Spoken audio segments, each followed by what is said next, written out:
To me, it doesn't matter if you know enough.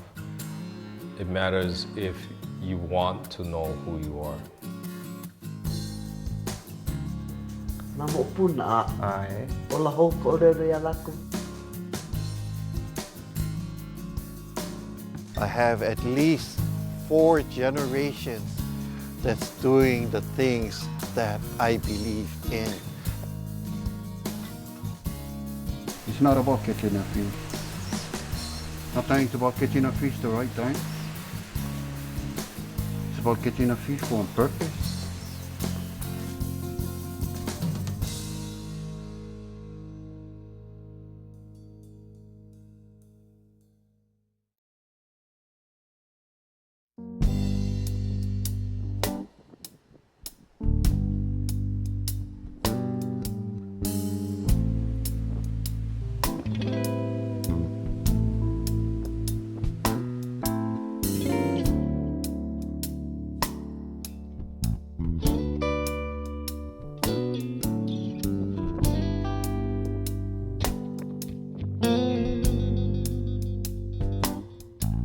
Well, I've been waiting for the tide roll.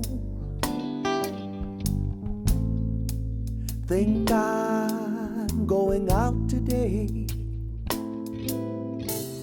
Said I'm gonna see my lover,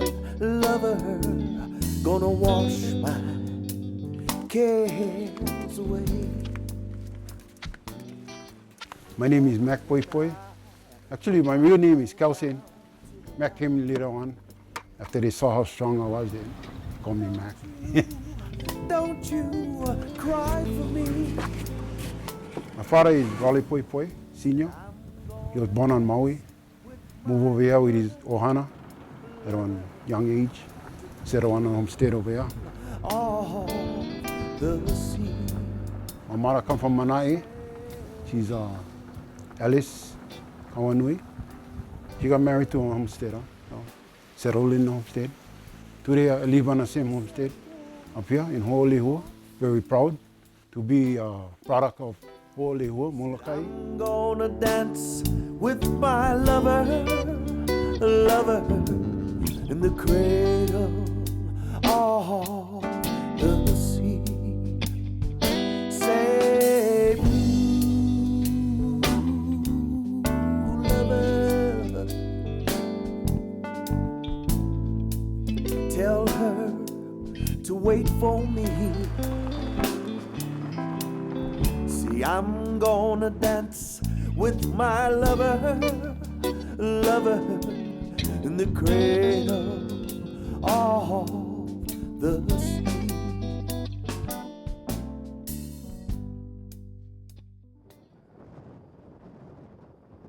Fishing a lot of times is a family thing.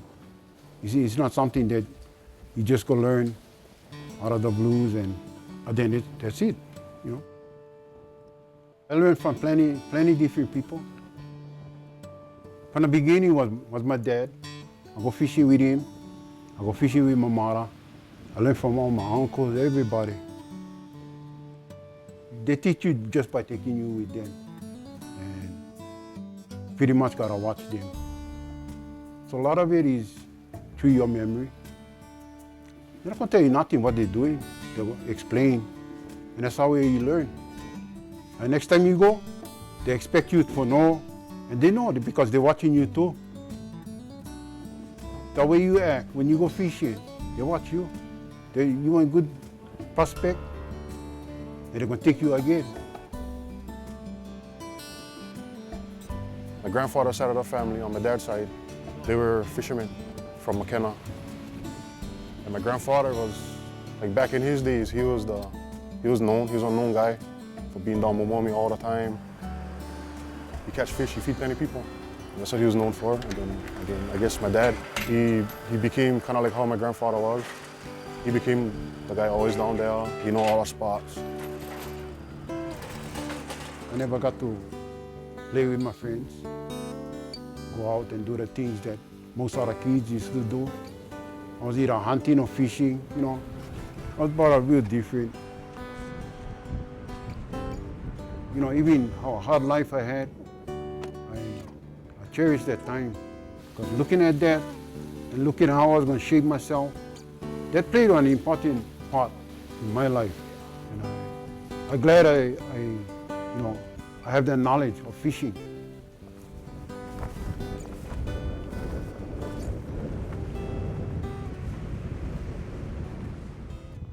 I think everybody around here know that my dad is an intense guy. He's intense. That's a good way of putting it, I guess. But I mean, we don't talk. I never asked my dad questions.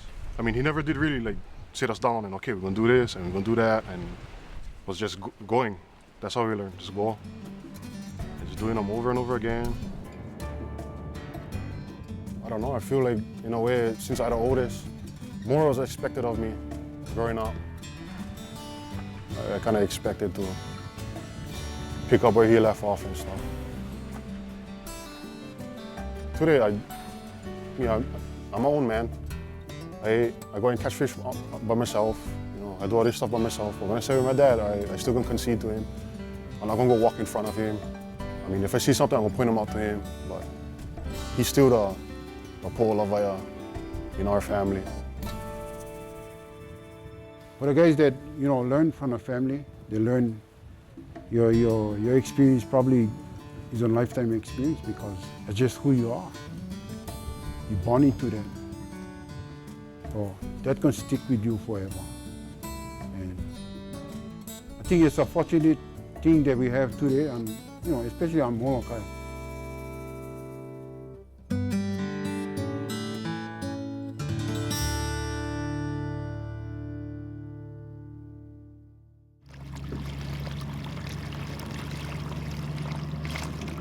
I think for people like us guys in Pacific areas, islanders, we dependent on this as part of our lifestyle.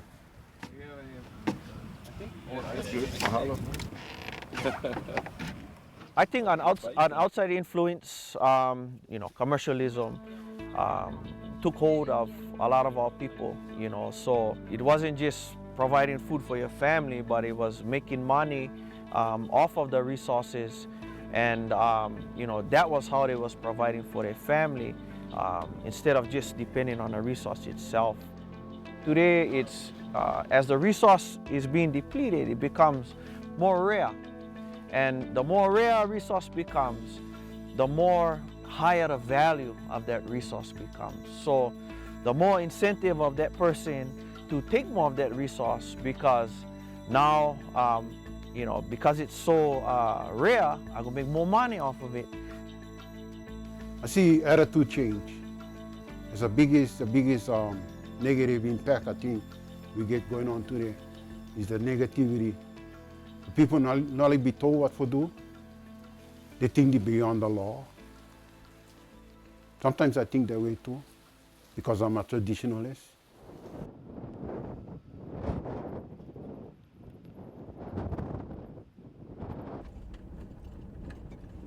Otherwise, they believe, they were superstitious people. Everything was bad luck. It was about bad luck, They believe in that kind of stuff. Tell you're going fishing or what kind of fishing you're going to do. Not the details. They believe that the fish can hear you.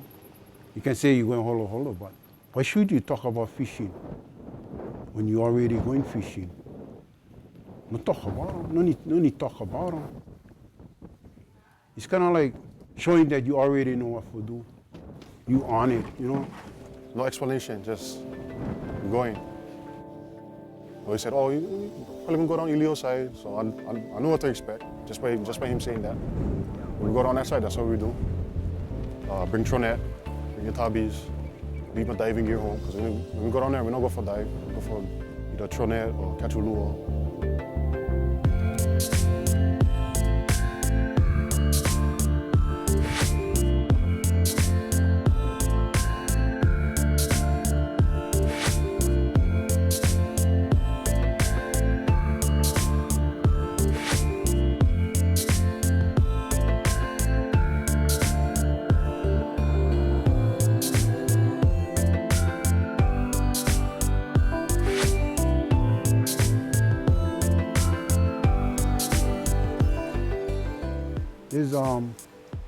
A lot of gathering going on.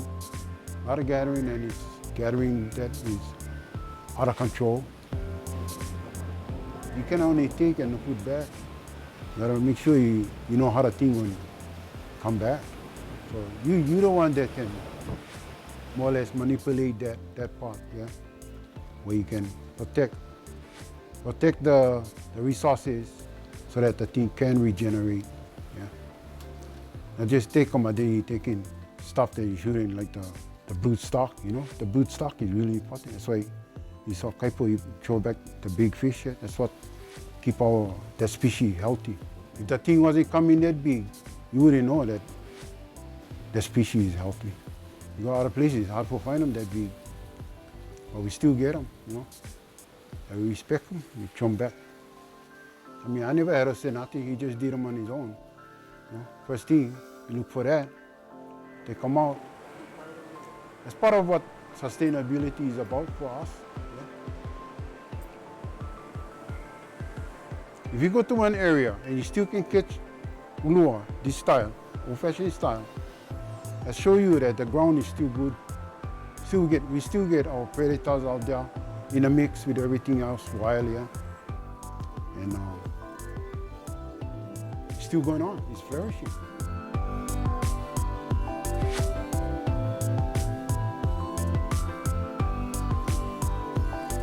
The first thing you're gonna do automatic is get bait.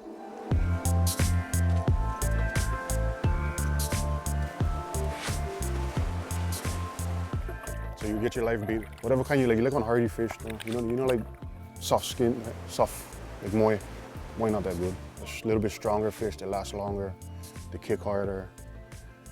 Anything that's gonna, you know, make good action. See the pile of holy right over here? Maybe two, we caught a few. Now, just gotta take it out for bait. One guy can go set up the lines, just get everything ready. Another guy can go get the bait. The style of fishing is real simple, yeah. Like line, hook, and pole. Everything I'm going to use, the bait and everything, come from right there. You're going to catch them right there. We call them cow stick over here, cow style. It's like feeding the fish. That style of fishing is Poepoe is recommended, yeah. Poepoe is just like charm. It's on, you know, attract the fish. You gotta find a spot. You find a good spot where you get white water, get in and out flow, good in and out flow. More camouflage, what I say. Because that's what the ulua likes. They like the camouflage. They strike from underneath. It's the action of the fish.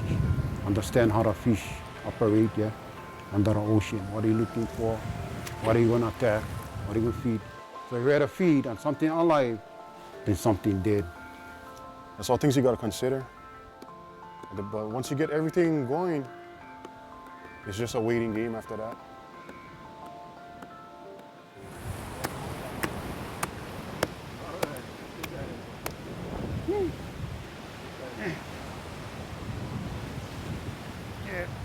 Pocket tie changing now.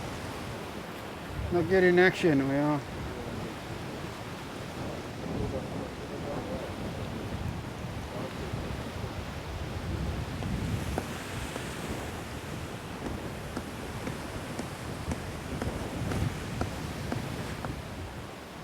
Okay, smell them.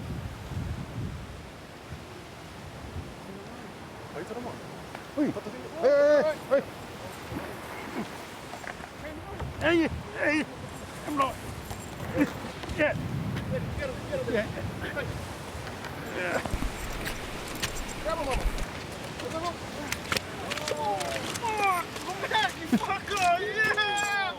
Sometimes happen like that, and sometimes it takes a while. But I mean, that's all in the planning too. Because you can kind of predict. Tell you the truth, I was getting impatient. Usually I don't stay over there that long. It's kind of like a long day for me. And I impatient. I think the most important part was the timing in all this, when to go. And the time of the moon, the different phases of the moon, knowing the moon phases, knowing the tide, the action of the ocean, you know, because all that going to have some kind of contribution to the success of that style of fishing. Yeah.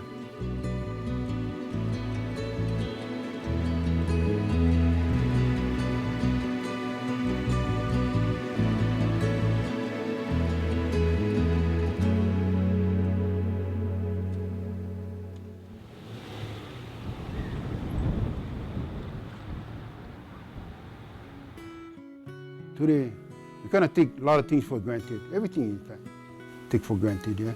If you compare back then and today, never had the kind of stuff we get today, you know? You can go down to the market, go buy this, go buy that.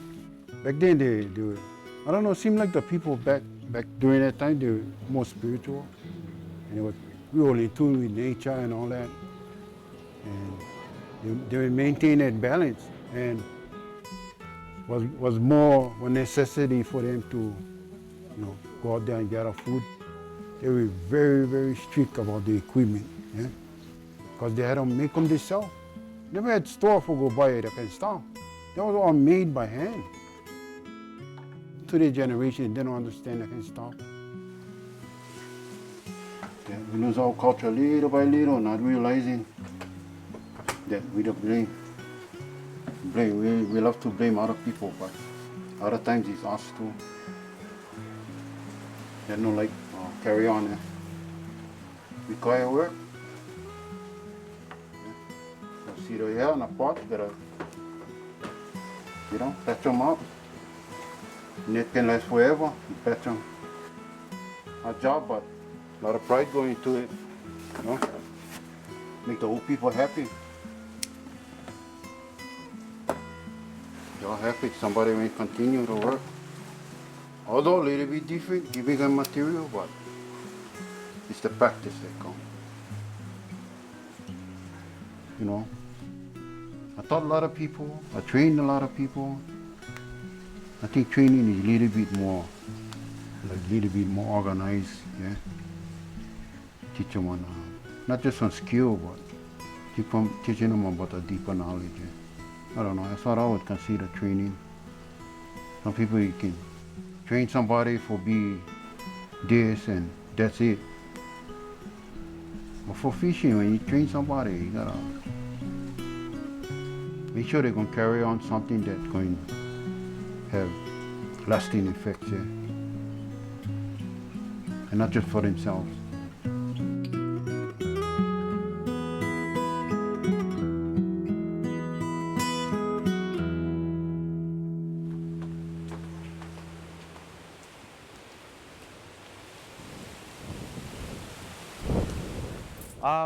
Fortunate enough to meet Akumak about maybe 15 years ago. My ohana decided to build a home up on our homestead in Ho'olehua. My brother was working with him for a while, and I was fortunate enough to kind of tag along with them and eventually work with Akumak as well. And I think I probably worked with him probably the longest. You know, it has been almost 10 years off and on, working with him in his community-based management plan. So, huli mo atu tuyo. Mga red.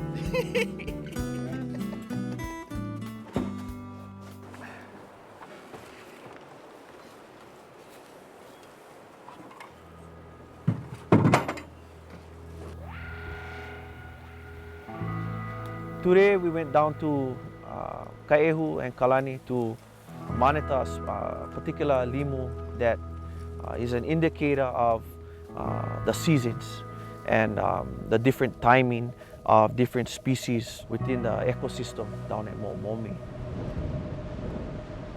It tells you a real big story about what's going on within the ecosystem.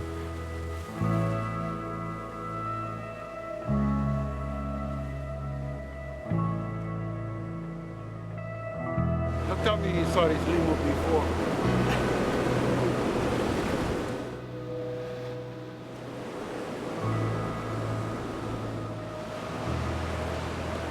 The limu only come in, only grow this time of year. what I'm looking at is that the system continue the natural cycle, yeah? So get a lot of things attached to that I'm not going into detail, but it's still the same story. So until that changes, and I know everything else related to this will change. So that's how I measure. Yeah. I don't know what the scientists do, but that's one of my best indicators right there that it's still happening, you know. And the thing only go right there, only one small little spot. So that's probably the best indicator in the whole freaking state of Hawaii. Yeah. We pay attention to details, so it's the kind of details that most people will miss. Yeah. They might walk past there, but they don't know get the limo over there growing. And that's what I came down here especially for. Not really to catch fish or anything else. I just like make sure the cycle is continuing. I'm pretty sure that, at some point it's gonna have some kind of effect with global warming and stuff. So until that time happens, the limo will tell me the story. Yeah? A lot of stories attached to that.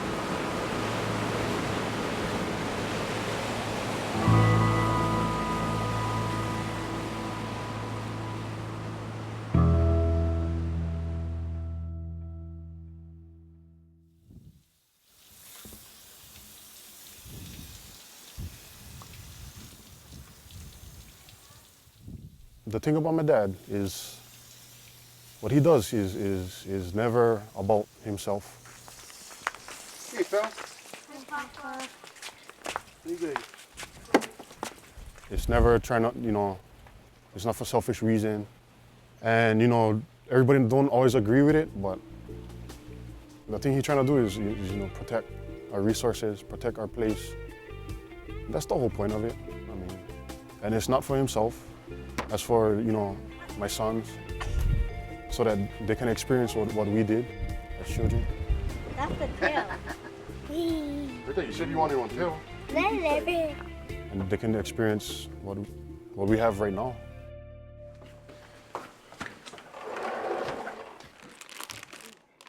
I think the transfer of knowledge regarding our resources and taking care of our resources for future generations is a legacy that Uncle Mac wants to leave back for his family and his community.